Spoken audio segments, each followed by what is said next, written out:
ডিগবৈ বিধানসভা সমষ্টিত চৰকাৰী আৱাস গৃহ নিৰ্মাণত ব্যাপক অনিয়ম।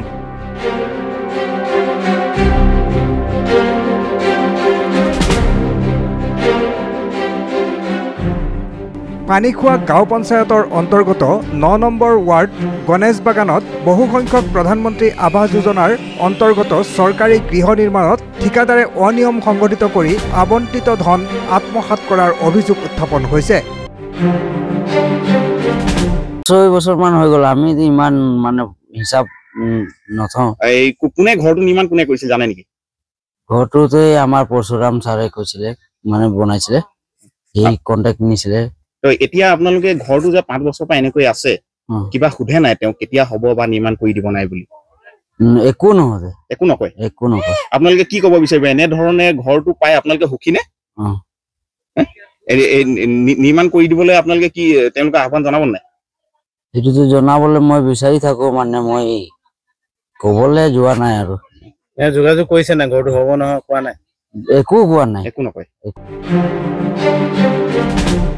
বিগত ৫-৬ বছৰ পূৰ্বে আবণ্টন পোৱা চৰকাৰী ঘৰ ঠিকাদাৰে আজি পৰ্যন্ত নিৰ্মাণ সম্পন্ন নকৰি আবণ্টিত সমুদায় ধন অশিক্ষিত হিতাধিকাৰীৰ পৰা কৌশলেৰে উলিয়াই আত্মসাৎ কৰি পলায়ন কৰাক লৈ পঞ্চায়ত প্ৰতিনিধিৰ লগতে বিধায়কৰ বিৰুদ্ধেও তীব্ৰ অসন্তুষ্টি হিতাধিকাৰী আৰু ডিগবৈ আঞ্চলিক চাহ জনজাতি ছাত্ৰ সন্থাৰ। ক'ব লাগিব যে পিছফালে যিটো আপোনালোকে চাই আছে PMKY ঘৰ, এইটো PMKY গৰু গোহালিও নহয়, মানে ইয়াত মানুহ থকাটো বহুত দূৰৰ কথা, ইয়াত গৰু ছাগলীও নাথাকে।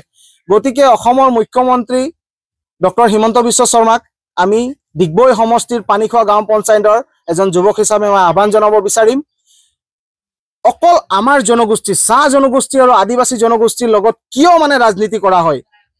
কিয় মানে এনেকুৱা ধৰণৰ, যদি আমাক একো দিবলৈ নাই আমাক দিবই নালাগে, এনেকুৱা ঘৰবোৰ দি পেলাই আমাক কি বুজাব বিচাৰিছে? আমি পঢ়া শুনা কম আছো, আমাৰ টকা পইচা কম আছে, যদি আমাক কিবা দিছে ভালকৈ দিয়ক, নহলে দিবই নালাগে। অসমৰ মুখ্যমন্ত্ৰীগৰাকীক আমি আহ্বান জনাম, এই ডিগবৈ সমষ্টিৰ পানীখোৱা গাঁও পঞ্চায়তত এটা বহুত ডাঙৰ ইনকুৱাৰী হ'ব লাগে। যিসকল ঠিকাদাৰ, যিসকল ইয়াত মানে পকেট গৰম কৰা মানুহ আছে, সেইসকলক কিন্তু শাস্তি পাব লাগে। আমি অকল নিউজ কৰিলে বা আমি অকল নিজৰ বাইটটো দিলে নহ'ব।